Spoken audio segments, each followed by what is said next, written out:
What's going on, everybody? My name is Nick, And my name is Dave Benson. and this is the deep dive. You threw me off there. I don't even know. And we are talking today about All Saints Sunday. It was kind of a one-off sermon-ish, Right. more of a celebration of life. It was. It was a great Sunday yesterday. Yeah, and it really was. Yeah. So we'll unpack that today. That's right. So let's get into it, shall we? Let's do it. All right.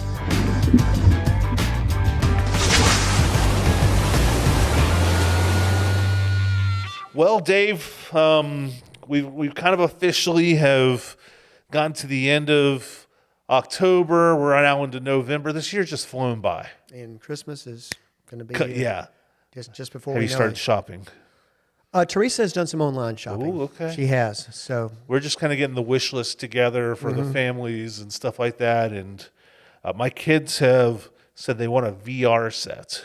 oh, cool. Yeah. Those are super cool. Have you used one? Uh-huh. Yeah. Oh, Yeah. they're pretty Yeah. cool. Yeah. I'm kind of like, how much is there actually for this that they can do? But yeah, we're looking into it. We're seeing because they're pretty expensive actually. Some of them can be. Yeah. So, Yeah. but we'll see. We'll see. Yeah. Good They're- sports weekend though. Oh, good. Yes, it was a very good The sports. Phillies lost, and Georgia won. Did you have to think of for a second to remember Georgia Well, won? I was just like, because I could have also said, Alabama lost again. You could have. Yeah. There's a whole list of things you could have gone down. For the Bulldog Nation, it was a great Saturday. Yes, it was. Awesome. It really was. Yeah. It really was, and it was a great day yesterday at church. sure. Full services, mostly full at 9 and pretty full at 11:15. And a lot of the reason there was because of All Saints, and we had some folks coming back, some family members coming and joining in as we honored those saints that had passed away since last All Saints. And so we honored, I think, totally 16 people. 8 were church members who had passed, and then 8 of our very active church members had some very close family members pass away. So we remembered those as well. And All Saints is just one of those high holy days for us, and I look forward to it each year. I know that may in some ways sound kind of strange, but there's kind of a hope and a sacredness to it that I find very important and reassuring. Yeah, I think if you approach it with the right mindset and the right attitude, because it could always also be seen as a very kind of sad and somber, but I think the thing And there were some tears yesterday, there for definitely sure. were. Yeah. But there was also some kind of like, I don't know if relief's the right word, but just some kind of, they were kind of put at ease maybe. Do you know what I mean? In a lot of cases there, it was honoring those folks. And while, a lot of people might have been to several of those funerals, for our church to honor those people in a service, I think is very important. And so Yeah. I'm glad we were doing that. I wrote down some things about All Saints. We kind of, in some ways, assume it every year when it rolls around. But it is a date that goes back almost as long as the Christian church. Actually, all the way back. The first one was in 609 A.D. Oh, wow. So a long time it's been around. And All Saints also follows the church calendar, which we need to get better at here at Hickory Flat. And part of that is your pastoral leadership. But we are going to start paying attention to the Christian church calendar because there's something about it that I think really informs our faith. And so we are almost at the very end of the Christian calendar for this year. It will come to date actually in 2 Sundays on what we call Christ the King Sunday. And that is the Sunday which we look at the kind of the culminations of all things in Christ will be king as part of, reigning forever and ever when heaven and earth come crashing together, and new heaven and a new earth.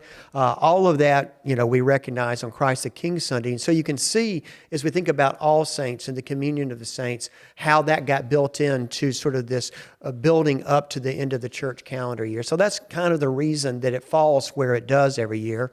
Of course, we have Halloween. Actually, All Saints Day is November 1st. Okay. All Saints Sunday is just usually one that's usually Before or follow after. before or after. Pretty close. Pretty close, yeah. But Halloween, of course, is All Saints Eve, and then All Saints is on November 1st.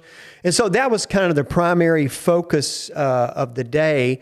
But as far as the sermon goes, which is part of what our task here is to do, is break that down. I just used the lectionary text, the gospel lectionary text. And it was a kind of a familiar one. It's this Luke passage from the Sermon on the Plains where Jesus, comes out and he preaches something. And we're more familiar, I think, with the Beatitudes, which are in Matthew chapter 5. That's called the Sermon on the Mount.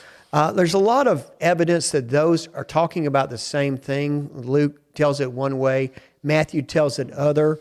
If you've ever been to Israel and to the Galilean region, you can see where you could call it both plains and mount, although that doesn't make a lot of sense maybe without seeing it. But they've got these rolling hills from the mountains that come down right to the Sea of the Galilee. Okay. And so that's where Jesus spent much of his life and ministry, is preaching there in those hills or plains, as you would call it. So as he does, I know, he comes in and the people were really kind of gathered around and pushing around to see him. And actually it says to touch him, because power was going out from him and people were coming to be healed.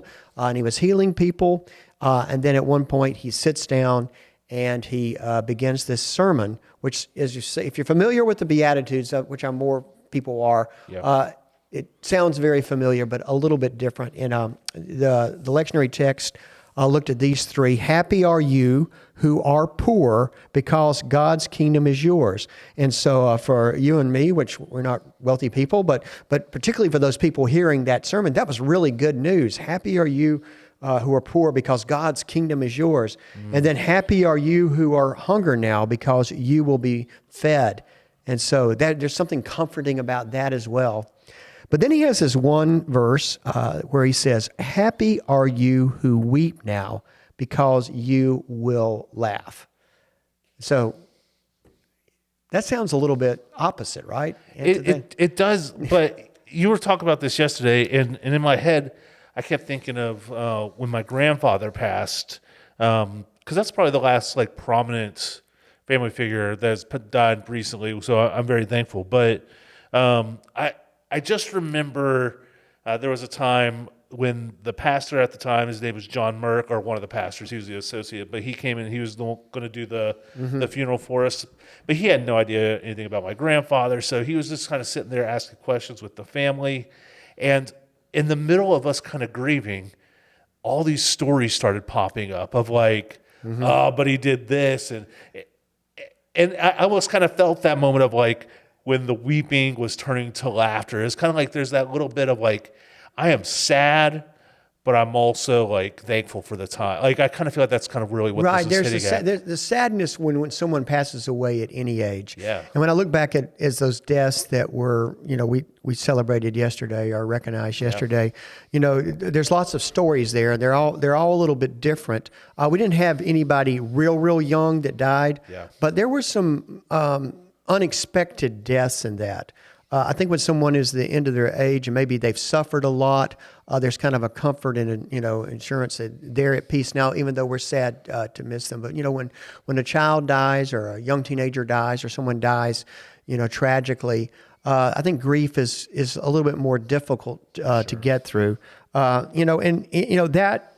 scripture, well, first of all, it kind of falls on the heels of the emotions series. We've been talking about emotions over the last few weeks. And so there's definitely the emotions that you go through with grief. And the Bible has a lot to say about grief and addresses it. And I was thinking about, different verses. Actually, there's one in Corinthians where we're talking about the end of times, but it really gets quoted a lot as funerals. It talks about, oh, death, where is your victory? Oh, death, where is your sting? Yeah. But the truth is, some deaths do kind of sting for a while. I think most of them probably do, at some level, because I think there's just that space of when you really feel like there's a hole left. And obviously there's some situations where maybe you've done a lot of grieving before the passing, right, or you've kind of watched this happen to where the hole's not as big at the actual time. Right. But there's still that space of just stuff that hurts. and this is never anything that you can take lightly. You know, grief is one of those spaces that it just kind of randomly hits. Like it can be a smell, it can be a song, it can be a memory, it can be a service popping up, or so that just for some reason just brings that grief back up. And it's something that we need to be patient with when we grieve. But That's such a good word, to be patient with ourselves, to be Yes. good with ourselves, but to be patient with those around us as well. I this past Friday night got the privilege of being with our Stephen ministers. They were having a retreat, and I was part of it. And so they had asked me to pick out a movie to watch. And so I got the movie. I don't know if you've ever seen this one. It's a Pixar movie called Inside Out. You ever seen that movie? oh yeah, I love that movie. And so in that movie, they have they have this this young girl child that their parents are moving to a new town. They're moving from Minnesota to San Francisco, and so inside her little brain, you see the different emotions, and there's joy, and there's fear, and there's sadness, and there's anger, and so they all are having conversations and kind of taking different kinds of control at different times, and it's interesting because a lot of what we had talked about during the emotion series. Joy is the predominant emotion for her, and she is, and sadness, they're kind of trying to get sadness away. And part of the point of the movie is to realize we need all of those emotions. And really, her path back home was to experience sadness, because out of that sadness, it led to something else. And grief is like that. I think sometimes we try to stuff it away, but it is an important emotion for us to acknowledge and go through in order to to get to joy, to get to some sort of a resolution of things.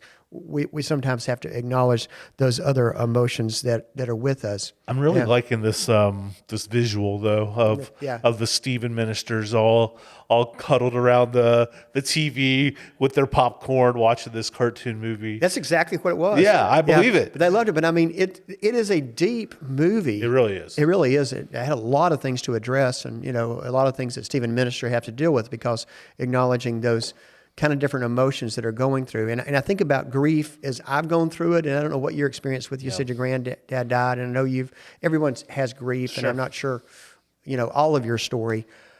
But some of the most profound grief that I've gone through, it's like all of my emotions have been upset. And so in this movie, everything's kind of running amok as far as the emotions are, and grief will do that. It kind of turns things upside down. Yeah.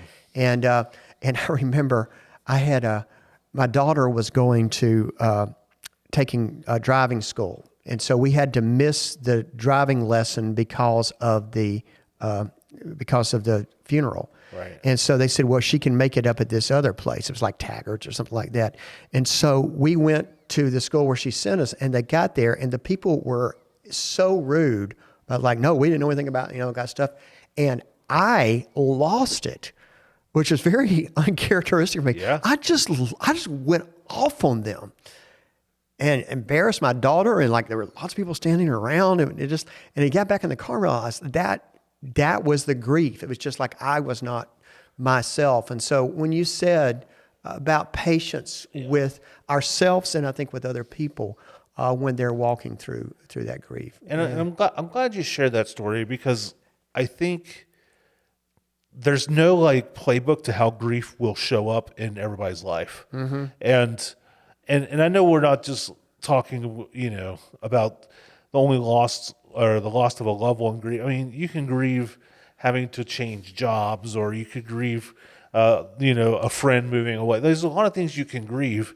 but understanding that, it might pop up in weird ways, but also as a person who might be an innocent bystander of that from somebody else, we never fully know what's going on in other people's worlds. Mm-hmm. And I think that's where the space of we as Christians, not to let people use you as a punching bag or anything like that, but we also need to show grace sometimes, so that we don't know what's going on in people's worlds. We really can't know what that person might be going through. Exactly. And I think because that guy was probably just like, I'm just focused on This guy's just getting being you driving. This or, is kind of being a jerk, And Yeah. I didn't sit down. My dad just died, and you're Right. kind of being a jerk. But I mean, I was very inappropriate. I mean, my bad. Yeah. But there is an explanation for it. There was an explanation for it, Yeah. and so. But I think part of the All Saints thing is that like we sort of standing shoulder to shoulder with these people that are at their various stage of grief, and some of the people have been in relief because the person had been sick for a long time, but yet and some of them happened very Recently. suddenly. I mean, one of them was a church member whose dad had a heart attack and died and totally unexpected, and it was fairly recent. Yeah. And his whole family was there yesterday, and I was glad to see that, to come and support and stand with him. But beyond that, our church standing with people and acknowledging, look, you're going through something. Yeah. And we are standing here as your brothers and sisters, but also looking at the liturgy that we did. It's a very specific liturgy yesterday, and the sermon was devoted to that. It was look, there is hope. Yeah. One of the things that I didn't say, passages that I actually used in the funeral. We had and one of the people that had passed away, it was so recent that the service was actually Sunday afternoon after the All Saints service. So a lot of us came back for that service. But one of the passages that were read was the 23rd Psalm, which is often read, and I kind of broke down and talked a little bit about that phrase. Even though we walk through the valley of the shadow of death, you walk through the valley of shadow of death. You don't stay there though. Yeah. You're walking through it. Yeah. And so to me, there's encouragement in that, is that there is going to be an end to this. You will get through it to the other side, but just walking through there to get that. And then the remembering that surely goodness and mercy will follow you all the days of your life, even through the valley of the shadow of the death. So that was, that's an important one. Other verses like weeping, I think Psalm says weeping stays for the night, but joy comes in the morning. And so, we as Christians, but also as human beings, need to be reminded that, I think, at times. Absolutely. Yeah. And it's just as simple as it's just the reminder that there's light at the end of the tunnel. That's another way to say it. It's just, yes, things are going to be hard for a little while. And yes, it's going to come back at weird spaces, at weird times, and be patient. But also it's okay to heal. It's okay to get through it. You know what I mean? And and to do the work to get through that, and whatever it takes. We've been a pretty big proponent on here of if you need counseling, go to a counselor. Right. If you need to take a break, find that space and find that Sabbath for your own life for a little bit to just Amen. Yeah, right. get out and get away. 100%. And Stephen Ministry, which I mentioned that with the movie, but they are trained to be listeners and to be with people through those kind of journeys, whether it's death or something else to help people through. We actually have a grief support ministry here, and they're going on a retreat this weekend. They're all going up to Lake Junaluska this weekend. Beautiful that place. Yeah. Yeah. With the leaves the way they are, that'll be a beautiful time to go to. It will be. But to be with people in a special way, to help them through the valley of the shadow of death or whatever it is they're going through, and help them through their life's journey. I'll be the first to admit that, and I was telling you this a little bit over lunch, is All Saints Sunday has never been one of my favorite Sundays in the church calendar. Because from a very shallow space, you kind of come in like, oh, this kind of feels depressing and sad. Mm-hmm. But there was something you said yesterday that really kind of gave it purpose to me, and I want you. I don't want you to leave here without kind of resharing it, just in case somebody didn't see the sermon. But because part of this idea is that there's the saints that have gone before us and the work that they've done. Yeah. We're still carrying on and continuing the work of Christ, even beyond what they were able to do. And you were talking, we did a song at the end of service, but you were talking about how our altar was designed with even these not a finished circle, because that's where some of these saints kind of filled in some of those gaps and stuff like that. Right. And the visual in my head it was so much more powerful of the people who were quote unquote alive, kneeling there, but then the great cloud of witnesses that had been a part of the church or been a part of that person's life or whatever were standing there and kneeling there with them as like a continuous like bowing down to God. And it was really powerful to me. Can you kind of just relive that a little bit? Yeah. There's a couple of parts that I really liked about, and usually All Saints falls on Communion Sunday as well. Right. And so the liturgy that I've been using for that for a number of years now actually combines the All Saints remembrance in the communion service. And so as we talk about the communion of saints, I just think it's so incredibly important to remember that. Yeah. And so, as part of that, when we're talking about all, heaven and earth, when we, sing the song, Holy, Holy, the Lord God Almighty, heaven and earth are full, that, and then, and so I love it that it comes within the midst of the communion liturgy. Yeah. But we, and first of all, I just have to give kudos to Melanie Williams for all the music yesterday. It all tied in. She does a beautiful job with that. Right. But, we do worship planning every week. And so I think it was actually Bob Cox who had the suggestion for Will the Circle Be Unbroken. Can't remember exactly where it was, but I think it was Bob. But Bob plays in a bluegrass band with me, right. So that's one of the songs we do. But that's what we close the service with. First of all, it's kind of an up song, but also it's this idea of the unbroken circle. Mm-hmm. And so most sanctuaries are designed with an altar rail that's sort of curved. Yeah. And the idea is that, as we come to the altar for communion or for prayer or whatever, then, the circle is completed. On the other side, we have all the saints. And then, of course, we look forward to what we'll celebrate on Christ the King Sunday is that, all the saints together. But for this time right now, it visually looks like, or at least through, this veil of death, before we're all together, the circle appears to be unbroken, but it's not unbroken. It won't be broken by and by. Yeah. So I'm not sure if I said it quite as well as I did yesterday, but watch the sermon. Yeah. Go back. No.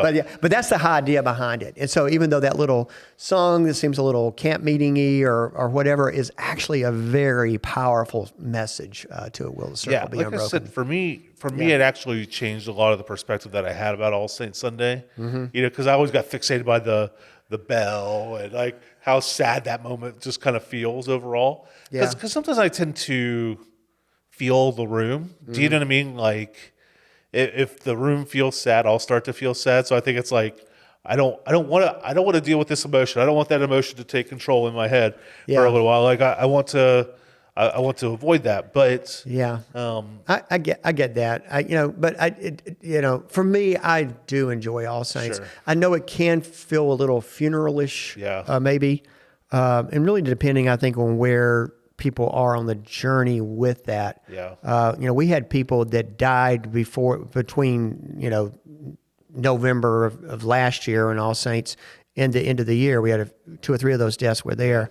But we had some as recent as like 2 weeks ago. Right. And so we did have people at different places and stages. And I think just about, maybe there was one, I think just about everybody had family members there of the 16 that we recognized. So we had people in the midst of different places of grief worshiping yesterday. And, it was wonderful to see some folks that had come to be with them and sitting around them and gathered with them and hugging them after the service and all of this.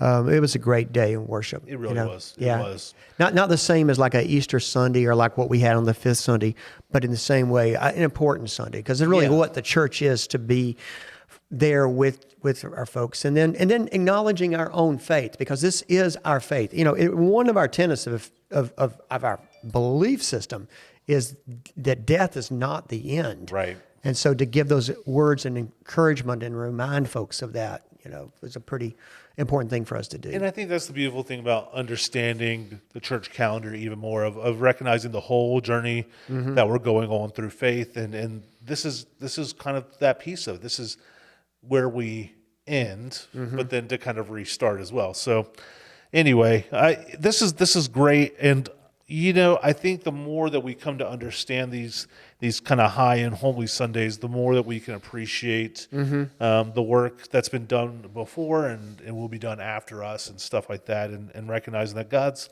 going to be in control all those days. Right. And Well, each of those person left a legacy, right. for, kind of passed the baton for us to take up. And, think of those saints, one person immediately comes to mind is Don Myers, and just the quality character person that he was, but also the ministry that he had. Oh, yeah. From With the veterans from cooking to veterans to Walk to Emmaus to Sunday, all that he did around here, and just the encouragement that he was to others. And I don't want to single anybody because there's 16 stories there. Oh, yeah. But that was one that just immediately popped to mind. Was somebody who was 91 years old, Right. and lived a long and influential life. So Absolutely. It was great. Well, we are kind of approaching the end of our time here, and just want to say if you guys have any other questions about All Saints or some of these other Sundays as we approach them, these kind of higher, holier Sundays, I guess, kind of these we're going to be in markers along the way. Yeah, we're going to be in Advent. Soon. Pretty soon. Yeah, in a couple of weeks. So yeah, and that's where it all kind of begins. Looking forward to the birth of Christ, and and the second coming of Christ. That's what we talk about through that season. So that's coming, and I've got a couple of Sundays here building up to the end of the day, and I'm still sort of in sermon series mode. But we're going to be looking at some unsung heroes in the church, and I got a great one for Sunday. I'm really excited about preaching. Did some work on it this morning. I won't give it away, but we're going to talk about a group of women who really changed their world. They were behind the scenes. But their story is often forgotten. But that story would not have been there had it not been for these faithful women. And so that's the Christian church pretty much. Yeah. We wouldn't be here if it wasn't for a bunch of faithful women and the volunteer work they do. But yeah, that's coming Sunday. Man, you know what we should do? Yeah. We should, at the podcast throughout this little semi-series you have, we should give 3 hints of who the next one will be and see if people could figure it out before you say it on Sunday. Okay. Okay. All right. So this Sunday it's a group of, it's an Old Testament story. Okay. You've heard it before. Yeah. You may have sort of known some of the characters, but probably don't remember their names. Okay. There's at least one you wouldn't have thought about being a hero in the story. But there are 5 women. 5 women, and 4 of them have names. One of them we don't know their name. Oh. But they're all very important to the story. Okay. Yeah. So go figure it out, you Bible scholars out there.